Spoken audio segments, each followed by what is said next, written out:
السلام علیکم ورحمۃ اللہ وبرکاتہ۔ بانو قدسیہ کہتی ہیں کہ کوئی ناراض ہو تو کتنی منتیں کرنی پڑتی ہے اس کو منانے کے لیے، اور ایک اللہ پاک کی ذات ہے جو ایک آنسو سے عمر بھر کی گناہ معاف کر کے مان جاتا ہے۔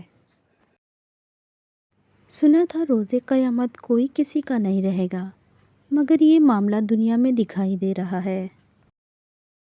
انسان کی سب سے بڑی کامیابی خود کو خود کی ذات تک محدود رکھنا ہے۔ خود کو کسی بھی چیز کا عادی مت بنائیں کہ اس کے بغیر گزارا ممکن نہ ہو۔ قدرت اتنی پرفیکٹ ہے کہ ہر عمل کا بدلہ ضرور لوٹ آتی ہے۔ سکون فراہم کیجیے، لوٹ کر آپ کے پاس آ جائے گا۔ کسی کی آنکھ میں آنسو کا سبب ہے تو بھی انتظار کیجیے، ازل سے ہے مکافات عمل کا سلسلہ قائم۔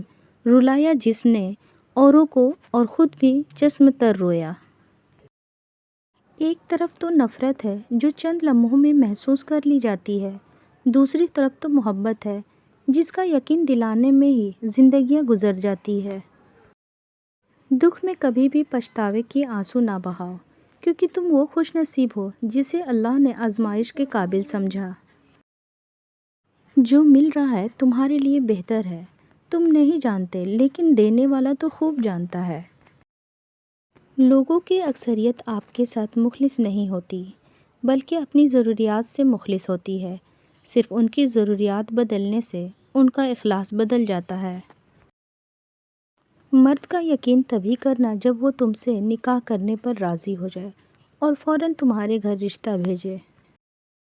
بہترین انسان اپنے عمل سے پہچانا جاتا ہے، ورنہ اچھی باتیں تو برے لوگ بھی کرتے ہیں۔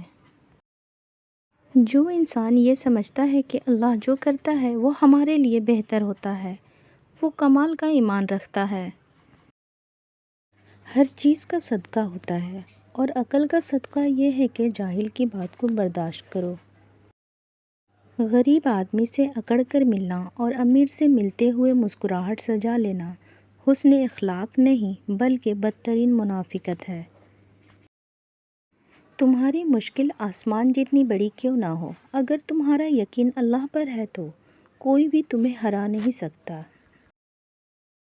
اس چیز کا غم نہ کرو کہ آپ نے غلط انسان پر اپنی محبت ضائع کر دی، کیونکہ اللہ تعالیٰ وہی محبت آپ کو صحیح انسان کے ذریعے واپس لوٹائے گا۔ ہو سکتا ہے جو تم مانگ رہے ہو وہ پہلے سے ہی تمہاری قسمت میں لکھا گیا ہو، اور یہ دعا صبر اور انتظار تمہیں بہترین وقت پر دینے کے لیے کروایا جا رہا ہو۔ مضبوط تو وہ لوگ ہیں جو رونے کے بعد اپنے آپ کو خود سمجھائیں، اللہ ہے نا، سب ٹھیک ہو جائے گا۔ جب دولت آنے سے کسی کا اخلاق تباہ ہو جائے تو سمجھ لو کہ اس کے زوال کا وقت شروع ہو گیا ہے۔ غلط کو غلط نہ سمجھنا جہالت کی نشانی ہے، اور غلط کو غلط نہ کہنا غلامی کی نشانی ہے۔ میں نے اپنی قسمت کو اللہ پہ چھوڑ دیا، اس لیے نہیں کہ اللہ بہتر کرے گا، بلکہ اس لیے کہ اللہ سے بہتر کوئی کر ہی نہیں سکتا۔ الفاظ کی چوٹ جسم کی چوٹ سے زیادہ گہری ہوتی ہے۔ بعض رشتے ایسے ہوتے ہیں جنہیں مضبوط کرتے کرتے انسان خود ٹوٹ جاتا ہے۔ غلط کو غلط کھل کر کہیں، کیونکہ تاریخ ٹکرانے والوں کی لکھی جاتی ہے، تلوے چاٹنے والوں کی نہیں۔ جب تک بندہ لوگوں کو راضی کرنے میں لگا رہتا ہے تب تک اسے حق بولنے کی توفیق نہیں ملتی۔ جب مرد خواب میں بار بار آئے تو سمجھ جانا کہ مرد آپ کو ٹوٹ کر یاد کر رہا ہے۔ یہ جو کہتے ہیں کہ عورت نبھا نہیں سکتی، بکواس کرتے ہیں۔ ارے تم عورتوں کے دل میں اپنی جگہ بنا کر تو دیکھو، وہ تمہیں تہجد میں بھی اٹھ کر مانگے گی۔ تلخ حقیقت کیا وجہ ہے کہ لڑکیاں باپ کی غریبی برداشت کر لیتی ہیں مگر شوہر کی نہیں؟ بانو قدسیہ کہتی ہیں کہ عورت کی محبت سے نہیں، اس کی نفرت سے ڈرو۔ جب وہ خاص سے عام کر دے تو دی ہوئی دعائیں بھی واپس چھین لیتی ہے۔